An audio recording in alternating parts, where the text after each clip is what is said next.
Bom dia, tudo bom? Como vai? Está começando agora mais um TV Síntese semanal, o programa de toda sexta-feira do Telesíntese, da equipe da redação do Telesíntese, começando falando para a gente conversar sobre os assuntos que foram destaque ao longo da semana. Hoje a gente está com uma programação diferente aqui. Quem está comigo é o Eduardo Vasconcelos, nosso correspondente de São Paulo, e a Carolina Cruz, lá de Brasília. Tudo bom, gente? Oi, Edu. Oi, Carol. Gente, Bom dia, Rafa. Bom dia, Carol. O Eduardo fez essa semana uma notícia que bombou aqui nas nossas, no nosso Analytics aqui, a respeito do IPTV pirata. Teve uma operação de IPTV pirata no litoral de São Paulo, né, no interior, em Carapicuíba. Edu, conta pra gente aí como é que foi essa. Dá mais detalhes pra gente dessa Claro, operação da polícia. isso mesmo, Rafa. Foi em Carapicuíba, aqui na região metropolitana de São Paulo. Foi na terça-feira a operação. O Ministério Público, com apoio das polícias civil e militar, desmantelou uma quadrilha que vendia acesso de IPTV pirata na região. Mais ou menos cerca de 22 mil usuários tinham acesso a esse IPTV pirata. Inicialmente, 2 pessoas foram presas, que eram revendedores. A operação segue. Eles estão atrás assim de pessoas que iam atrás do sinal, comercializavam, que faziam uma parte financeira. Então, a operação prossegue. Foram essas 2 pessoas presas essa semana. E o IPTV pirata gera um prejuízo enorme para telecomunicações brasileiras, né? A Associação Brasileira de Televisão por Assinatura estima que o setor perca 15 bilhões por ano com esses acessos piratas. Essa notícia bombou mesmo, como você disse. Muita gente acabou indo atrás. A Anatel também tem pressionado esses serviços piratas que tentam vender acesso ilegal de TV por assinatura, e a gente Fazendo deve... uma conta aqui de padaria, Edu, 20 mil usuários, você falou 20 mil usuários, 22. 22 mil usuários. Bom, 20 mil aqui, vamos ver, 22. 20 mil usuários arredondando aqui, pagando mais ou menos uns 100 reais aí de 120 reais de assinatura, dá 2 milhões e 400 mil reais de assinatura que deixam de ir para quem trabalha legalizado todo mês, né? Então é um fluxo bastante grande assim. E esse tipo de conteúdo tem muito interesse por parte do nosso eleitorado. Por quê? Porque será, né? A IPTV é um sucesso, como você falou, 15 bilhões de prejuízo. Tem muita maquininha ainda, tem muito serviço de IPTV pirata que pega os canais brasileiros, pega as transmissões dos canais fechados brasileiros e joga nesse serviço aí e cobra menos do que cobrariam as operadoras, ou cobram até às vezes a mesma coisa, só que eles agregam com milhares de outros canais ao mesmo tempo, né? Em vez de oferecer 150 canais igual as operadoras aqui oferecem, eles oferecem 2 mil canais, tem esse tipo de Isso. publicidade aí. A pessoa no fim vai ver o jogo na Globo, não tem muito jeito, mas ele quer pagar 100 reais para ter 2 mil canais por algum motivo, assim, apesar de não assistir nada. Então a gente vê que dá um prejuízo bastante grande. E como você falou, a BTA é a Associação das Empresas de TV a Cabo do Brasil, muito empenhada nessa questão aí do combate ao IPTV pirata, à pirataria, porque elas são, né, as associadas são as principais afetadas, né? E a Sim. Anatel tem feito um trabalho também de perseguir a STV Box e deve começar, junto com a Ancine, principalmente a Ancine, a bloquear aí ainda esse ano, se andar, né? Se a coisa progredir entre o acordo de cooperação com elas esse ano, no bloqueio do serviço mesmo, né? De chegar não só no revendedor que você falou, prenderam 2 revendedores é a pontinha É a final. ponta. Uhum. Falta o cara que captura esse sinal, joga na rede e distribui, né? Esse que é o mais difícil de achar, até porque ele é móvel, ele é um software, ele pode às vezes nem estar no Brasil necessariamente, né? Mas Uhum. beleza. Por curiosidade, só, Rafa, para a gente terminar esse assunto, a promotoria chamou a operação de Not Found. Not found. Brincadeira aí com, às vezes, páginas de internet que a gente acaba não acessando, né? É. É, Então, sempre tem esses nomes curiosos dessas operações. Sim, os nomes sempre são curiosos. Teve uma operação também contra a banda larga pirata no Rio de Janeiro essa semana. Isso a gente não noticiou. Foi uma coisa bem específica ali de banda larga praticada por milícias, enfim, lá no Rio de Janeiro. E a operação chamava 100 mega. Mas não 100 mega o número, 100 mega do tipo 100, sabe? Enfim, foi... Sem com Os essa. caras são criativos, exatamente. Os caras são criativos. Bom, antes de chamar a Carol, eu queria falar também a respeito do PL 2338 de 2023, foi protocolado essa semana, na quarta-feira, pelo Rodrigo Pacheco no Senado. O que é esse PL? Esse PL vai criar um marco, se propõe a criar um marco regulatório da inteligência artificial no Brasil. E o que acontece? Já tem 3 PLs tramitando no Congresso que falam desse assunto, e esse do Pacheco é diferente, porque ele foi elaborado ao longo de 2022 por uma comissão de juristas que o Senado formou, convocou lá para criar um PL que substitua todos esses 3 que estão em tramitação e que seja mais robusto, que seja mais, enfim, mais amplo e trabalhe com as questões principais de inteligência artificial. Os PLs que estão tramitando até o momento, eles são muito tímidos, eles pegam um pontinho aqui, um outro pontinho ali da questão, e esse PL já é mais agressivo, digamos assim. Ele, por exemplo, ele ele sugere que o executivo crie uma agência, uma autarquia, uma entidade, uma autoridade responsável por fiscalizar, supervisionar e regulamentar o uso da inteligência artificial no Brasil. Essa é uma questão que não vai ser fácil, evidentemente, de criar. A gente está vendo pelo PL do Fake News, que a gente vai conversar daqui a pouco com a Carol, que criar uma entidade ou um órgão responsável por fiscalizar a aplicação de uma lei, um órgão novo, não é uma coisa simples, realmente tem uma disputa política muito grande em torno da criação desse tipo de órgão. De um lado tem gente que teme aparelhamento, de outro lado tem gente que teme o não aparelhamento, e daí uma fiscalização muito pesada e que acaba onerando demais o mercado, enfim. Então é realmente uma disputa, um equilíbrio entre os interesses, conseguir criar uma agência reguladora para algo novo. E a inteligência artificial é algo novíssimo, mas o PL, segundo as pessoas que eu falei, é mais do que urgente. Assim. Então, a questão toda de quem regularia a inteligência artificial no Brasil passa pelo prazo de desenvolvimento e instalação também dessa autoridade, né? Porque não adianta se colocar uma lei no ar e daqui a 3, 5 anos é que a autoridade vai estar constituída e a inteligência artificial já se formou, já dominou, já foi abusada, já criou problemas.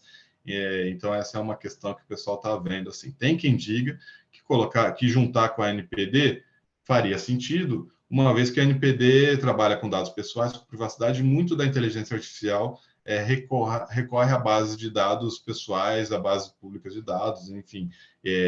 Então, precisa disso para ser treinado. Tá?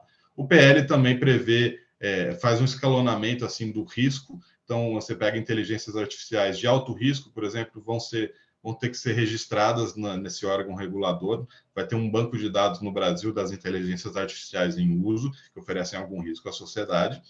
E também tem uma lista de aplicações que são banidas, que ninguém vai poder usar no Brasil. Por exemplo, criar uma aplicação de inteligência artificial que manipule as pessoas a ponto de levá-las a se ferir, a mutilar, a induzir suicídio. É lógico que é um caso extremo, mas acho que dá para a gente pensar que inteligências artificiais que manipulem as pessoas de modo prejudicial, mas para coisas menos evidentes também vai ser proibido, tá? Enfim, esse PL foi protocolado, ainda demora muito, tem muita coisa para acontecer, porque ele foi protocolado no Senado, ele vai ter que passar por comissões, do Senado, se for aprovado, ele tem que ir para a Câmara, da Câmara ele tem que passar por comissões, se for aprovado do jeito que está na Câmara, aí só então é que ele vai para a sanção, mas provavelmente ele muda no meio do caminho, aí tem que voltar para o Senado, que é a casa originária, até ser finalmente, se for aprovado tudo direitinho, sancionado pelo Lula. Lembrando que ele substitui, a proposta é que ele substitua os 3 textos que estão em tramitação, então, e até isso tem que acontecer, quer dizer, o Senado tem que determinar que ele seja pensado, que eles tramitem todos juntos e que ele realmente substitui todos os demais, tá? Enfim, é isso que eu tinha falado do PL de inteligência artificial, e a gente tem muito mais para falar agora, do PL das fake news, que foi o tema da semana e que, pelo jeito, deu um trabalhão danado para nossa correspondente Carol lá em Brasília, trabalhou alucinadamente, principalmente na terça-feira, mas agora vai conseguir uns dias de descanso enquanto acalma a coisa, já que a votação foi adiada. É isso, Carol? Conta para a gente que pé que está o pele das fake news, por favor. Vamos ver, né? Se vai dar para descansar e como que vai ser o ritmo dessa articulação. Mas até um pouco antes de entrar na questão do pele das fake news, é interessante a gente observar que a forma como o Congresso vai lidar com esse PL vai dar ali algumas dicas, alguns sinais de como que vai ser também a tramitação do PL da inteligência artificial, né? Como você comentou, a dificuldade de você determinar uma entidade, existe muita dúvida sobre o preparo das autarquias que a gente já tem por conta de orçamento, por conta de estrutura, né? A dúvida se você deixa uma lei sem a entidade, se ela nasce morta ou não, que é justamente o ponto que está pegando hoje na lei das fake news, é exatamente essa. Então, como esse debate da inteligência artificial, apesar de urgente, ele deve ficar para depois, né? Ele deve ficar para depois de arcabouço, deve ficar para depois do próprio PL das fake news. Vai ser interessante observar para ver como que isso respinga lá na frente. Mas foi uma semana muito, muito interessante, foi uma semana ótima para ser jornalista, né? Para acompanhar como que foi o bastidor desse projeto de lei. A gente... O PL em teoria, ele foi adiado por 2 semanas, é isso? Daqui a 2 semanas ele volta para o plenário, para votação. Não ficou estabelecido o prazo certo, né? O Orlando Silva pediu um pouco mais de tempo hábil para ajustar o texto na prática, para tentar fazer concessões, para ver se ele consegue ampliar o número de votos. Ele falou em cerca de 2 semanas, mas a gente não sabe, porque daqui para frente entram outros PLs na pauta. A gente não sabe se o governo vai conseguir mesmo esses votos, se vai conseguir articular. O que está pegando muito é a questão do apoio da bancada evangélica, de parte da bancada evangélica. A gente não pode generalizar, até porque no dia da votação foi interessante, porque houve uma manifestação de líderes religiosos que são favoráveis ao PL. Então, as bancadas elas estão rachadas, né? E o governo e o relator tá de olho nessas pessoas que podem vir a voto, qual é o interesse desses parlamentares que querem vir a voto. Mas existe um lobby muito forte, né, das Big Techs, e elas conseguiram aliados muito fortes também, que são os parlamentares conservadores e que, obviamente, vão ter ressalvas em relação ao texto, porque são pessoas que já tiveram processos abertos por conta de fake news, por conta de desinformação. O caso que ocorreu esse ano em Brasília, todo o ritmo do PL das fake news foi muito estimulado por isso. Então, todos os pontos que o texto traz contra atos antidemocráticos, contra manifestações ilegais, e que dá margem para